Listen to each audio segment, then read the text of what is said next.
बिस्मिल्लाहिर्रहमानिर्रहीम। अस्सलाम वालेकुम। हमारे चैनल उर्दू कहानी प्लस में खुशामदीद। आपसे गुजारिश है, अगर आप हमारे चैनल पर न्यू हैं तो हमारे चैनल को सब्सक्राइब करके बेल नोटिफिकेशन को ऑन कर लीजिए ताकि आपको हमारी वीडियोस मिले सबसे पहले। मेरा नाम किरण है। आज कई माह बाद भाभी का किस्सा तमाम होने वाला था। मुझे बेसाख्ता वो दिन याद आया जब भाभी दुल्हन बनकर इस घर में आई थी। मैं और मेरी माँ लालची मिजाज की थी। भाभी की तनख्वाह कुछ खास नहीं थी, बस इतनी कि गुजर बसर अच्छे से हो जाया करता था। हमने सोच रखा था कि अमीर घर की भाभी लाएंगे और ट्रक भरकर जहेज वसूल करेंगे, मगर भाई ने तो हमारे अरमानों पर पानी ही फेर दिया। एक आम सी शक्लो सूरत की लड़की को यतीम खाने से बीवी बनाकर ले आए थे। वो घूंघट ओढ़े सर झुकाकर मेरे भाई के कमरे में उरूसी लिबास में मलबूस बैठी थी। मैंने एक हिकारत भरी नजर उसके पूरे वजूद पर डाली और फिर चलते चलते हाथ में रस्म की अंगूठी लिए उसके करीब पहुंची। दिल तो चाह रहा था कि उसका मुंह नोचकर घर से बाहर निकाल दूं, मगर चूंकि वो मेरे भाई की मोहब्बत थी, इसलिए कोई भी कदम मेरे भाई को मेरे खिलाफ कर सकता था। मेरा भाई अभी कमरे में नहीं आया था। मैंने बामुश्किल अपने तासुरात एक हद तक नॉर्मल रखते हुए झटके से भाभी का घूंघट उठाया। वो तो मुझसे नरमी की तवक्का कर रही थी। इस सख्ती पर हड़बड़ाकर मेरी जानिब देखने लगी। 19-20 साल की दरमियानी उम्र की लड़की, जिसका रंग सफेद तो नहीं मगर हल्का गंदमी रंग और पुरकशिश नकुश की हामिल लड़की थी। एक पल तो मैंने उसकी जानिब देखा तो अपने भाई की पसंद पर रश्क आया था। अगले ही पल खुद को संभालते हुए मैंने चेहरे पर तंजिया मुस्कुराहट सजाई और मारिया भाभी की ठोड़ी अपने हाथ में थामी। मैं जानती थी मेरी गिरफ्त सख्त है, इतनी सख्त थी उसकी ठोड़ी पर निशान बन चुके थे। वो सहमी हुई मुझे हैरत से देख रही थी, मगर बोली कुछ नहीं। सो मारिया भाभी जी, ये रहा मेरे यानी आपकी इकलौती बड़ी नंद की जानिब से छोटा सा तोहफा। उम्मीद है आपको पसंद जरूर आएगा। खालिस सोने का है, मैं जताते हुए भाभी के चेहरे को हल्का सा झटक कर बोली। वो नई नवेली दुल्हन इस पल हैरान जरूर थी, मेरा अंदाज ही उसके साथ ऐसा था। अगले ही लम्हे मैंने मखमली डिबिया से अंगूठी निकाली और भाभी का हाथ अपने हाथ में थाम लिया। उसके दोनों हाथ जेवरात से खाली थे, सिवाय एक सोने की अंगूठी के, जो मेरे ही भाई ने उसे ही दी थी, और कोई जेवर उसके पास मौजूद नहीं था। मैंने अपनी लाई सादा सी अंगूठी को भाभी की उंगली में पहनाना शुरू किया, मगर ये क्या, अंगूठी आधी उंगली में जाकर ही फंस चुकी थी। मैंने दबाव बढ़ाकर आगे करना चाही तो भाभी ने सिसक कर हाथ पीछे खींच लिया और फिर अपनी नरम सी आवाज में बोली, आपी जी, ये अंगूठी तो मुझे तंग है। वो तो रोने को थी। मैं फौरन हैरान होकर सदमे से बोली कि ऐसा कैसे हो सकता है, ये तो भाई ने खास तुम्हारी खातिर बनवाई है। अब अगर तुम्हें ये नहीं आएगी तो भाई का दिल टूट जाएगा। मेरी बात सुनकर वो फौरन बोली, नहीं नहीं, आप मुझे ये अंगूठी पहना दें, कोई बात नहीं, मैं तो इंतजार ही इस पल का कर रही थी। मैंने तंजिया कहका लगाया और इस तंग अंगूठी को जबरदस्ती भाभी की उंगली में पहनाती चली गई। भाभी दर्द से बिलबिला उठी, उसकी आंखों में आंसू आए, मगर मुझे देखकर फौरन मुस्कुरा गई। आज के लिए इतना काफी था। मैं फौरन भाभी को यूं ही छोड़कर कमरे से बाहर निकल आई। कमरे में गई तो अम्मी यूं ही सोचों में गुम बैठी थी। क्या सोचा था और क्या हो चुका था। हम दोनों माँ बेटी का तो शुरू से ही यही ख्याल था कि एक अमीर घराने की बहू ब्याह कर लाएंगे ताकि घर में जहेज तो आएगा। मगर मेरे भाई यासिर ने तो यतीम खाने की लड़की से मोहब्बत कर ली थी और आज इसी के साथ सादगी से निकाह करके घर ले आया था। चंद दिन यूं ही गुजरे और आहिस्ता आहिस्ता भाभी भी अपनी नौकरी में मसरूफ हो गई और आहिस्ता आहिस्ता भाई भी अपनी नौकरी में मसरूफ हो गया। वो सुबह 9 बजे घर से जाता और रात गए तक घर वापस आता था। मेरी तो आदत सी बन चुकी थी बात बात पर भाभी को टोकना और उसे नीचा दिखाना, मगर वो बेचारी मेरे सामने कुछ भी नहीं बोलती थी। मैं अक्सर भाभी की दुखती रग पर ही हमला आवर होती थी। आज भी मैंने कुछ ऐसा ही किया। मेरी चंद सहेलियां घर आईं तो मैंने अपनी नई नवेली भाभी से नौकरानियों की तरह काम करवाया। अपनी सहेलियों के सामने भाभी को सुनाते हुए कहा कि मेरा भाई तो बड़ा ही खुदा तर्स इंसान है। उसने तो इस यतीम लावारिस लड़की को सहारा देने की खातिर निकाह किया, वरना कहाँ मेरा भाई और कहाँ ये लड़की, जिसके तो खानदान की भी कोई खबर नहीं। भाभी सारी बातें खामोशी से सुनती रहीं और जब भाई घर आया तो उसे रो रो कर सब कुछ बताने लगी। मगर चूंकि मैं भाई से बड़ी थी, इसलिए भाई ने ऐसे ही खामोश रहने की तलकीन की। मैंने अम्मी को भी भाभी के खिलाफ अच्छा खासा भड़का दिया था। जैसे भाई मारिया के पीछे घूमता रहता, कहीं एक रोज उसके कहने में आकर वो हम दोनों माँ बेटी को ही घर से ना निकाल दे। अम्मी के दिल में ये वहम बिठाना था और बस फिर अम्मी का रवैया भी भाभी से पूरी तरह बदल कर रह गया। हम सारा दिन भाभी से घर का काम करवाते रहते और वो बेचारी बगैर कुछ बोले खामोशी से वो काम करती। उसका इस दुनिया में सिवाय हमारे कोई नहीं था। वो फरियाद करती भी तो किससे? मेरे भाई से, जो अपनी माँ और बहन के सामने ऊंची आवाज में आज तक बोला भी नहीं था। दिन ब दिन हमारा रवैया भाभी के साथ बदलता चला गया। अब तो अम्मी भाभी पर हाथ भी उठाने लगी थी। वो जब भी कुछ काम करती, मैं जिद में आकर उसे बिगाड़ देती और फिर अम्मी भाभी का वो हश्र करती कि देखने के लायक होता। एक रोज हमें ऐसी खबर मिली जिसे सुनकर मेरे तन बदन में आग लग गई। भाभी की तबीयत खराब हुई तो भाई उसे डॉक्टर के पास ले गया। वापसी पर मिठाई खिलाते हुए उसने ये खबर सुनाई कि मैं फुप्पो बनने वाली हूँ। उस 2 टके की लड़की का वजूद मुझे अपने घर में नाकाबिले बर्दाश्त था। भला उसके बदन से पैदा हुआ बच्चा मुझे कैसे अजीज हो सकता था?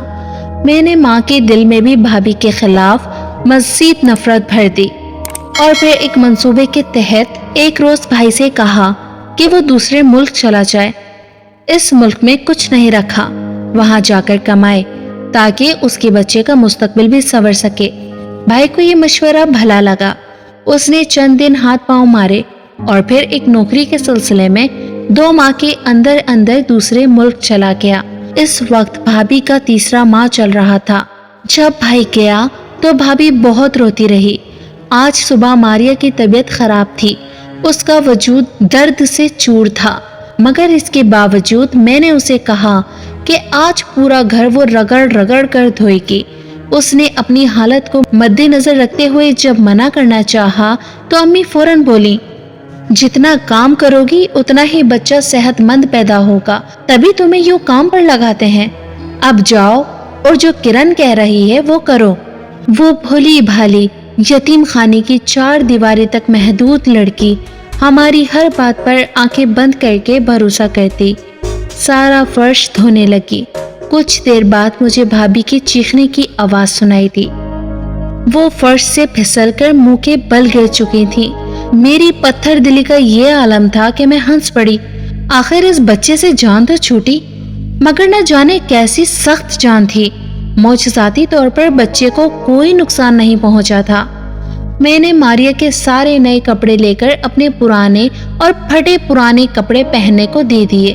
भाई की कॉल आती तो बामुश्किल 2 मिनट के पास खड़े रहकर भाई से बात करने देती। मेरी कड़ी नजरों को देखकर उसमें हिम्मत ही नहीं होती थी कि भाई को शिकायत लगा सके। उस दिन मैं खामोशी से बैठी सामने चलता तमाशा देख रही थी। चेहरे से तो संजीदा थी, मगर अंदर ही अंदर मेरे दिल में सुकून सा उतरा था जब माँ ने अपनी जली हुई कमीज देखी और फिर भाभी को गुस्से से आवाजें देने लगी। ये अम्मी का नया सूट था जो वो आज ही पहनकर किसी रिश्तेदार के यहाँ जाने वाली थी। भाभी घबराते हुए कमरे में दाखिल हुई। उस बेचारी को तो पता भी नहीं था कि उसके जाने के बाद मैंने क्या कारनामा किया था।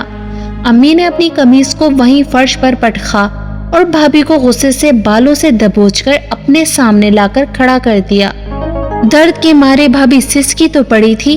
अम्मी कहने लगी, अंधी है तू, अब तेरा बाप मुझे नया सूट ला कर देगा। एक तो खुद खाली हाथ बद शक्ल लेकर मेरे बेटे की जिंदगी अंधेर कर दी है, ऊपर से अब काम भी तू ऐसे करेगी। भाभी का चेहरा इस पल जर्द पड़ा था। तभी मैं तंजिया लहजे में अम्मी से बोली, ये छोड़े अम्मा, इसका बाप कौन है, कहाँ है भी या नहीं, कौन जाने। ये तो हमारा एहसान है जो इस जैसी नाजायज औलाद को अपने घर की इज्जत बनाकर ले आए हैं। ये अल्फाज बोलते वक्त मेरा वजूद एक पल को लर्जा था, मगर मैं तो नफरत की आग में झुलस रही थी। जो मुंह में आया कह गई। मेरे अल्फाज सुनकर भाभी तड़प उठी। फौरन रोते हुए बोली कि मैंने ये सूट बिल्कुल ठीक इस्त्री करके रखा था, पता नहीं कैसे जल गया। खुदारा मेरे वजूद को गाली मत दें, इसमें मेरा कोई कसूर नहीं, मैंने खुद अपना नसीब नहीं लिखा। हाँ, बदकिस्मत ज़रूर हूँ, मुझे मेरे सगे वालिदैन ने भी अपनाने से इनकार कर दिया था। ना जाने कितना दर्द था भाभी के अल्फाज में, वो कर्ब की इंतहा पर थी, मगर मुझ पर तो जैसे भाभी को हर दर्जे तक नीचा दिखाने का जुनून सवार था। भाभी ने पहली बार यूं ज़बान से कुछ बोला तो अम्मी को आग लग गई। उन्होंने भाभी के मुंह पर एक के बाद एक कई थप्पड़ रसीद कर दिए। आखिर उसकी हिम्मत कैसे हुई थी हमारे सामने जबान चलाने की। एक तो खाली हाथ हमारे घर में मेरे भाई की दुल्हन बनकर आ गई, फिर अम्मा का अमीर बहू लाने का ख्वाब चकनाचूर कर दिया, और अब यूं बोलकर वो अम्मी के जख्मों पर नमक छिड़कने का काम कर रही थी। भाभी अम्मी से हाथ जोड़कर माफी मांग रही थी, मगर अम्मी ने अपना वही सूट जमीन से उठाकर भाभी के मुंह में ठूसा और अगले ही पल गरम इस्त्री उठाकर भाभी के हाथों पर रख दी। भाभी दर्द से तड़पने लगी। एक पल को तो मेरे भी रोंगटे खड़े हो गए थे। मुझे तो इस बात का अंदाजा ही नहीं था कि अम्मी इस हद तक भी जालिम हो सकती हैं। यही सजा है, आइंदा जब इन हाथों से काम करेगी तो तुझे याद रहेगा, अगर गलत किया तो तुझे क्या सजा मिलेगी। इतना कहकर माँ ने भाभी को कमरे से बाहर धक्का देकर निकाल दिया। भाभी भी रोते हुए बस एक ही बात कही जा रही थी कि उसकी गलती नहीं है, उसने ऐसा कुछ नहीं किया, मगर उसकी बात पर यकीन करता भी तो कौन। उसके दोनों हाथ जल चुके थे, वो दर्द और जलन से कांप रही थी, मगर हमारी आंखों पर तो जैसे सफेद पट्टी बन चुकी थी। अब तो भाई का भी डर नहीं था। अब मैंने उसका हुलिया यूं नौकरानियों वाला कर दिया था कि बेचारी पहचान में ही नहीं आती थी। दिन ब दिन भाभी कमजोर होती जा रही थी। हम उसे खाने के नाम पर सिर्फ सूखी रोटी और बचा हुआ सालन देते थे, और बचा हुआ सालन होता तो ठीक, वरना प्यास पकड़ा दिया करते थे। बासी खाना और सारा दिन हामला होने के बावजूद काम कर करके वो इंतहाई कमजोर हो चुकी थी। जैसे जैसे वक्त करीब आता गया, मैंने और मेरी माँ ने एक मंसूबा तैयार किया। हमारा यही प्लान था कि सांप भी मर जाए और लाठी भी ना टूटे। मेरे अंदर की आग तभी ठंडी हो सकती थी जब मेरे भाई की मोहब्बत और उसका घर तबाह बर्बाद होता देख सकूं। इसकी वजह से ही मैं आज तक गैर शादीशुदा बैठी थी। 3 साल पहले मेरे लिए रिश्ता आया। वो लोग मुझे बहाने के साथ साथ अपनी बेटी यासिर को सौंपना चाहते थे, मगर यासिर ने लड़की दिखते ही इनकार कर दिया क्योंकि वो उसे पसंद नहीं थी। निकाह के वक्त मेरा रिश्ता टूटा था और दोबारा किसी ने मुझसे शादी की हामी ना भरी, और अब यासिर अपनी बीवी, अपनी मोहब्बत को पाकर खुश रहना चाहता था। ये मैं कभी होने नहीं दे सकती थी। मुझे इससे बदला लेना था, और वो ऐसे ही मुमकिन था। पिछले 3 दिन से भाभी को शदीद तकलीफ थी। वो कई रातों से सो नहीं सकी थी। बार बार अम्मी को बुलाती और कहती कि मेरे पास सोएं, मुझे खौफ आता है, मगर अम्मी उसे झड़क कर वापस भेज देती। मैंने उसे कहा कि कल रोटी खाना छोड़ दो, इस हालत में तुमने अब सिर्फ कहवा पीना है, वही तुम्हारे लिए बेहतर है। भाभी शदीद तकलीफ से रोती रहती और सारा दिन घास का कहवा बनाकर पीती रहती, जो मैं यूं ही उसे तोड़कर लाकर दे चुकी थी। आज तो उसकी तबीयत बेहद खराब थी। मैंने एक सांस में उसका शादी से लेकर अब तक का मंजर सोचा, और फिर कुर्सी पर बैठकर भाभी की दर्दनाक चीखें सुनने लगी। वो दरवाजा पीट रही थी, रो रो कर हमें बुला रही थी। दर्द की इंतहा थी और हमारे जुल्म की हद। मेरी माँ उठी और जाकर कमरे को बाहर से ताला लगाई, और फिर हम दोनों माँ बेटी सुकून से कमरे में सो गईं। صبح تک یقیناً ماں اور بچہ دونوں مری ہوئی حالت میں ملنے والے تھے، اور بھائی کو بھی یہی بتانا تھا کہ تمہاری بیوی بچہ جنتے ہوئے دنیا سے رخصت ہو گئی اور بچہ بھی نہ بچ سکا۔ بھابھی کی گڑ گڑاتی آوازوں نے نیند میں خلل تو ڈالا، مگر کچھ لمحوں بعد جب وہ بالکل خاموش ہو گئی تو میں بھی سکون سے سو گئی۔ صبح جب میری آنکھ کھلی تو گھر میں بالکل خاموشی تھی۔ دل کو دھڑکا سا لگا، فوراً امی کو جگایا اور کمرے سے باہر نکلنے لگی۔ یقیناً بھابھی بچے سمیت مر چکی ہوگی۔ یہی سوچ کر میں اور امی اس کے کمرے کی جانب بڑھیں، مگر سامنے کا منظر دیکھ کر میرے ہوش اڑ گئے۔ کمرے کا تالا کھلا ہوا تھا۔ میں نے جلدی سے دروازہ کھولا تو اندر کا منظر دیکھ کر حیرت کا جھٹکا لگا۔ بھابھی تو کمرے میں موجود ہی نہیں تھی۔ آخر کس نے تالا کھولا اور کہاں تھی بھابھی؟ ہم دونوں ماں بیٹی کے اس منظر کو دیکھ کر پسینے چھوٹ رہے تھے۔ آخر وہ اس حالت میں کیسے کہیں جا سکتی تھی؟ میں اور امی انہی سوالوں میں گم تھی کہ گھر کا دروازہ کھلا۔ ہم دونوں نے بے ساختہ اس جانب پلٹ کر دیکھا۔ میرے پیروں کے نیچے سے تو اس پر زمین نکل گئی۔ میں نے کئی بار آنکھیں بند کر کر دوبارہ کھولیں۔ سامنے تو میرا بھائی یاسر کھڑا تھا، جو سنجیدگی سے ہمیں ہی دیکھ رہا تھا۔ وہ کب آیا اور اگر اس نے ماریا کا پوچھ لیا تو ہم کیا جواب دیں گے؟ میرے تو ہاتھ پاؤں پھولنے لگے۔ بھائی دھیرے دھیرے چلتا ہوا ہمارے قریب آیا۔ جب وہ بالکل سامنے آ کر کھڑا ہوا تو اس کی آنکھوں میں مجھے آنسو دکھائی دیے۔ وہ حلق گیلا کر کے امی کی جانب دیکھتے ہوئے بولا، امانت چھوڑ کر گیا تھا اپنی، کہ آپ کو اپنے بیٹے سے اتنی ہی محبت تھی۔ ماؤں کو تو اپنے پوتے پوتیوں سے بے تحاشا محبت ہوتی ہے، وہ تو جان وارتی ہیں۔ بہویں نہ بھی پسند ہوں مگر اپنے بیٹی کی اولاد کی خاطر وہ بہو کو بھی سینے سے لگا کر رکھتی ہیں۔ مگر آپ کا کیا بگاڑا تھا اس نے، جو آپ نے اسے اتنی بڑی سزا دے دی؟ اگر آپ کے ساتھ بھی میری دادی ایسا کرتی تو آج میں آپ کے سامنے موجود ہی نہ ہوتا۔ بھائی کا لہجہ ٹوٹا تھا، وہ اندر سے بکھر چکا تھا، وہ رو رہا تھا۔ امی تو کانپ کر اس کے لبوں پر ہاتھ رکھ کر دہائی دینے لگی کہ مزید کچھ مت بولنا، تم میرے بیٹے ہو، تمہیں میری بھی عمر لگ جائے۔ مگر بھائی نے فوراً ان کا ہاتھ جھٹک دیا۔ میرا وجود اس وقت پہلی بار کانپا، گویا کسی نے منہ پر زوردار تھپڑ مارا ہو۔ یاسر نے آنسو صاف کیے اور بولا، آپ نے جو کیا ہے میری بیوی اور اس کے بچے کے ساتھ، وہ میں مرتے دم تک نہیں بھولوں گا۔ بس اتنا کہہ کر وہ کمرے میں گیا اور کرن کا سارا سامان ایک بیگ میں پیک کرنے لگا۔ میں بدھ بنی بس کھڑی ہی رہ گئی۔ کوئی اور بھائی ہوتا تو نہ جانے میرا کیا حشر کر سکتا تھا، مگر اس کی فطرت مجھ جیسی تھوڑی ہی تھی۔ امی روتے ہوئے بھائی کے آگے ہاتھ جوڑ رہی تھی، بار بار ماریا کا پوچھ رہی تھی، بچے کی خیر مانگ رہی تھی۔ یاسر بغیر جواب دیے سامان لے کر گھر سے جا چکا تھا۔ پہلا دن، پھر مہینے اور اب سال گزر چکے ہیں۔ یاسر نے دوبارہ اس گھر میں قدم نہیں رکھا۔ اس رات یاسر پاکستان پہنچنے کے بعد ہمیں کال کر کے خیریت معلوم کر رہا تھا۔ ہم تو سو چکے تھے مگر اس کے پاس گھر کی اضافی چابی ابھی بھی موجود تھی۔ وہ سرپرائز دینا چاہتا تھا مگر آگے کے حالات نے ہی حیران کر دیا۔ سننے میں آیا ہے کہ ماریا اور اس کا بچہ خیریت سے ہیں۔ یاسر انہیں چند ماہ بعد ہی اپنے ساتھ لے کر انگلینڈ شفٹ ہو چکا تھا۔ اس کے ہاں بیٹے کی پیدائش ہوئی تھی۔ آج تو اس کا بیٹا بھی 4 سال کا ہو گیا ہے۔ کل شام کو یہ کاغذات موصول ہوئے جن میں ساری جائیداد یاسر نے میرے نام کر دی تھی۔ وہ ہر ماہ پیسے بھی بھیج رہا ہے۔